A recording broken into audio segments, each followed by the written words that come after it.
La voy a llamar a Fer Nicolini. ¿Por qué la llamo? ¿Y por qué querés que la llame a Fer Nicolini? Porque ella siempre lee, contrario senso a lo que yo hago, que leo un cacho a la noche cuando me voy a acostar, después me siento cansado, dejo de leer y retomo al día siguiente. No, no está bien. Bueno, no está bien. A lo mejor es lo que se puede, ¿no? Pero viste que le vas perdiendo un poco el hilo al libro, aunque te acordás de lo que leíste, etcétera, pero no es lo mismo que leer un cacho más o menos grande de un tirón, meterte en el clima del libro y disfrutar de eso. No, no puedo, no sé qué me pasa, no sé, mira, estoy desesperado. Fer Nicolini, ¿estás por ahí? Querido Quique, me gusta el concepto igual de libro somnífero. Ojo, ¿eh? No está nada mal. Te No, digo que es natural, sí, sí. baratito. Bueno, sí, No necesitas recetas. pero aparte instructivo. Totalmente. Y además, ojo, después yo le prestaría atención a qué soñás después Sí. de leer lo que leíste. Muy bueno.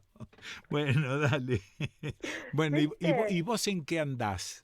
Y yo acá ando, te traje hoy un libro de un personaje que, esos personajes que todo el mundo escuchó nombrar y Sí. no sabemos si mucha gente leyó, Ah, que se muy bien. llama Witold Gombrowicz. ¿Te suena Sí. Gombrowicz? Absolutamente. ¿Lo has leído? No. Ah, ¿viste? Te agarré. Sí, sí, claro, claro, yo confieso. Sí, sí, pero lo tengo al tipo visto, digamos. Totalmente, porque Gombrowicz es un polaco, Sí. ¿no? Que es un personaje muy particular para la historia literaria argentina. Y ahora te voy a contar por qué. Este Ah, libro se llama Extranjero en todas partes, sí. los días argentinos de Witold Gombrowicz, y fue escrito por Mercedes Halfon, Ajá. que también es poeta, tiene libros de ficción, es periodista y demás, Sí. por ahí la hice nombrar, y fue editado por la Universidad Diego Portales, que es una universidad chilena, Mm, que tiene una colección hermosa sobre pequeñas biografías sobre personajes básicamente literarios. sí. Digo pequeñas biografías porque son las biografías que son más cercanas al perfil, no es el bodoque de la biografía, viste, Ah, sí, desde claro. que nació hasta que murió, Sí. sino que son biografías que se centran muchas veces en viñetas de las vidas de estos personajes Muy bien, reseñados. muy bien, muy bien. Y en el caso de Gombrowicz, que quizás a alguno le suene o alguno leyó por ahí Ferdidiur, que es su novela más famosa, Mm, es muy interesante para los argentinos porque Gombrowicz llega a la Argentina en 1939. Mira, él es polaco, ajá. 1939. ¿A Sí. qué te suena Ah, enseguida? que Polonia estaba 1939. rajando de los tiros. Bueno, hay algo muy particular porque él es como un exiliado medio accidental o voluntario. ¿Por qué? Porque él, él es invitado a un crucero de lujo en 1939 que Sí. venía a la Argentina para promocionarse. Ah, Antes de que estallara la guerra, un ah, crucero que venía con políticos, diplomáticos y algunos escritores más o menos renombrados como él, que ya sí, tenía 35 años y en sí. Polonia ya había publicado Ferdidiur, que fue una novela con bastante renombre allá, lo Mm, invitan para hacer una crónica del viaje. ah, mira. Baja a Buenos Aires, Sí, se fascina con Buenos Aires y en vez de ir, no sé, a las galas de las cenas en el crucero, se queda dando vueltas por Buenos Aires. Claro, cuando están en Buenos Aires se anuncia que está por estallar la guerra. correcto. Entonces Sí, todos dicen, bueno, nos rajamos de nuevo. Él sí, sube el crucero, pero cuando suena la sirena, esto cuenta Mercedes, sí. sacado un poco de sus propios diarios y cosas que dejó escritas con Browich, baja corriendo con dos maletas y se queda en Buenos Aires. Claro, claro. Que iba a volver allá al quilombo que había. Tal cual, tal Seguro, cual. Y seguro. baja a Buenos Aires, no conoce a nadie, es polaco, no habla en castellano y es Sí, escritor y no sí. tiene un mango. Y en Polonia él tenía, como era, venía de una nobleza medio en decadencia, pero bueno, también cierta bohemia de escritor. Ajá.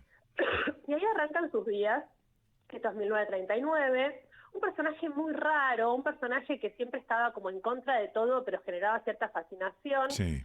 Se empieza a vincular de a poco con una intelectualidad medio marginal en Ah, Argentina, ¿no? ajá. Como que nadie lo conoce, vive Sí. en pensiones. Ujú. Hay ahora todo a un diario que apareció ahora nuevo, que no se conocía, que habla un poco también de su vida en retiro, en Constitución, una Sí. vida un poco erótica alocada, Rumbosa, sí. rumbosa.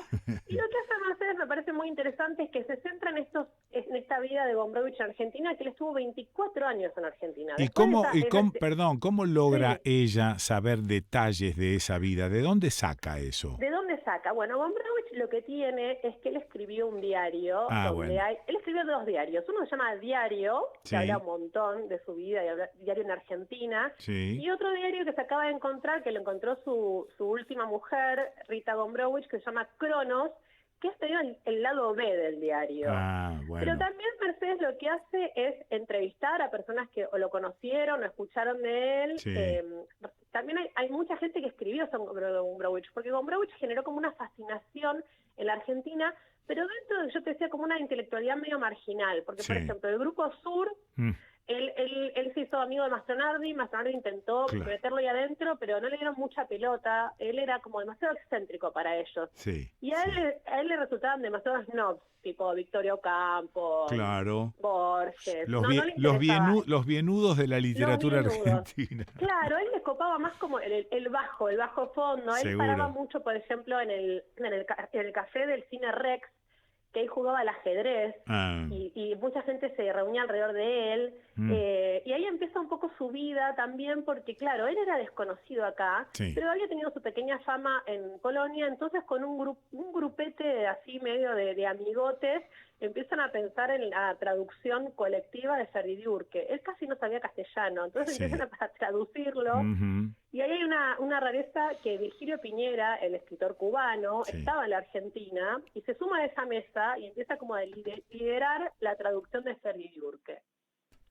Y ahí, a partir de la traducción de Ferdiurque, que se termina publicando en Argentina, él empieza a construir una pequeña fama acá en Argentina.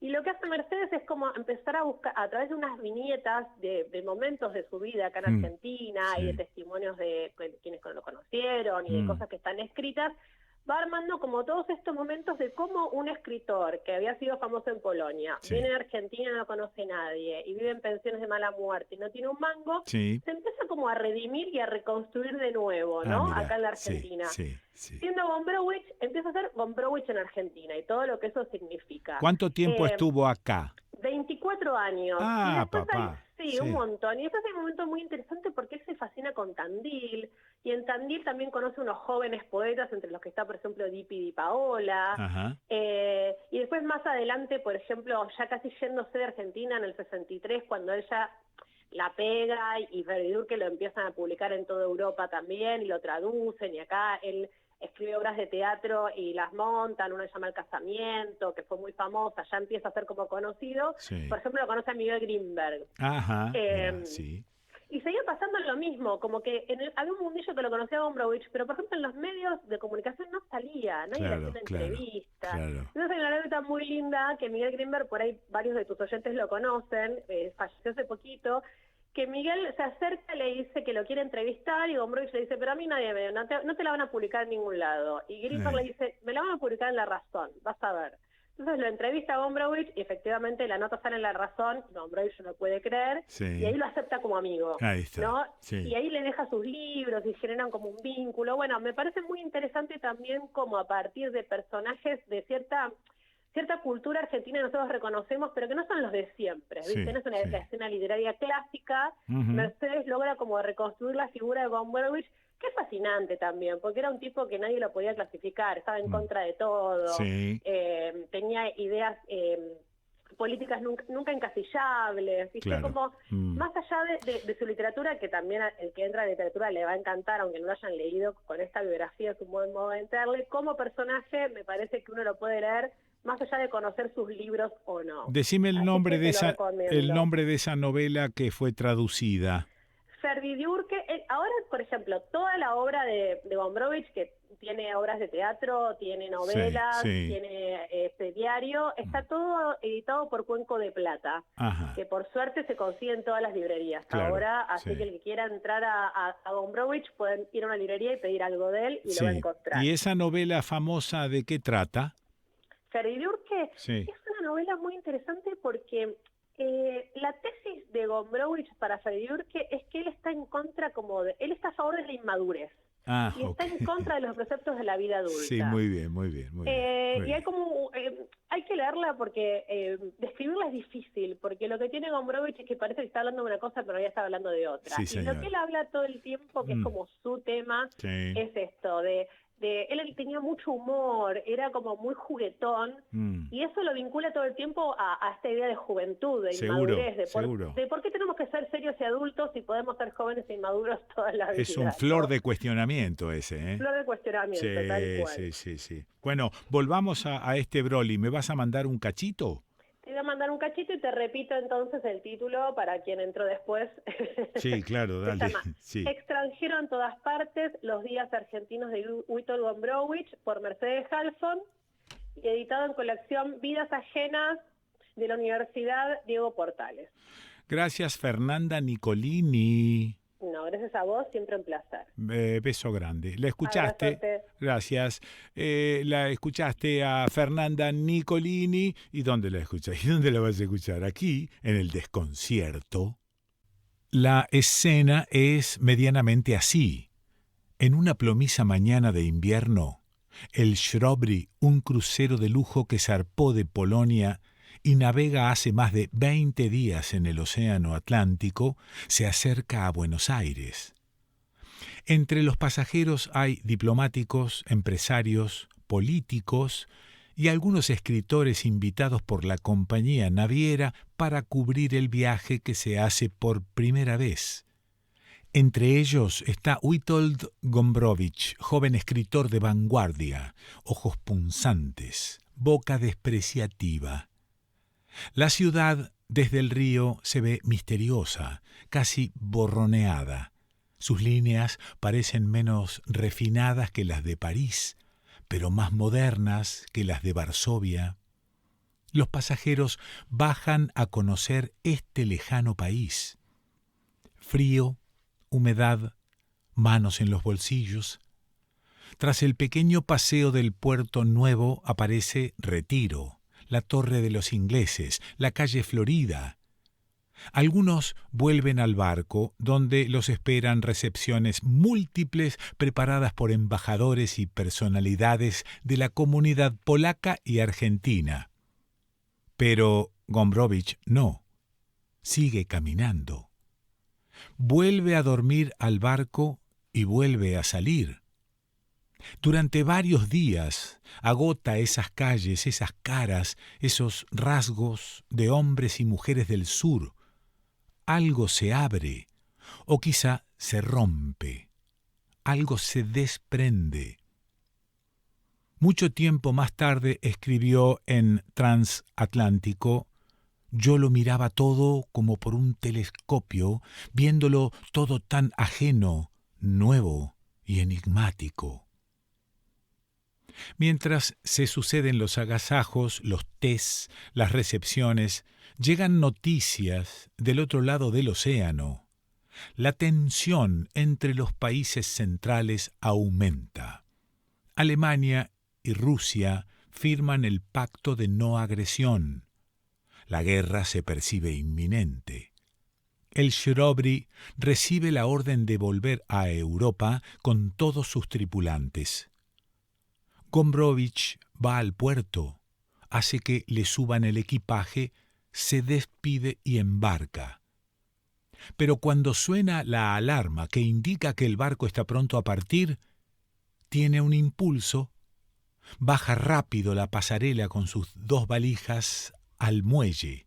No va a volver a Polonia, a la guerra que posiblemente sucederá. Tiene $200 y apenas unas mudas de ropa. No habla español, no conoce prácticamente a nadie, y nadie lo conoce a él.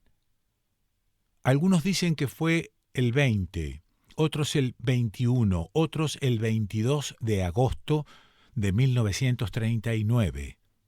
Él mismo lo fechó en su diario, en el libro de entrevistas Testamento, en la novela Transatlántico, en distintos días. El relato construido incluso oralmente a todo aquel que quisiera escucharlo durante el tiempo vivido en Argentina es que el estallido de la guerra lo ancló a este territorio distante. Pero no fue exactamente así. El ancla bajó por un impulso días antes del comienzo de la guerra. Mucho tiempo más tarde escribió en su diario: No sé si resulta claro cuando señalo que desde el primer momento me enamoré de la catástrofe, aunque a mí también me arruinaba, que mi naturaleza me obligó a recibirla como una oportunidad de unirme en las tinieblas con el elemento inferior. Esa tarde, al bajar del barco, con las 2 valijas en la mano, mientras intentaba entender lo que acababa de hacer, dijo que se trataba del momento más trágico de su vida. Mercedes Halfon.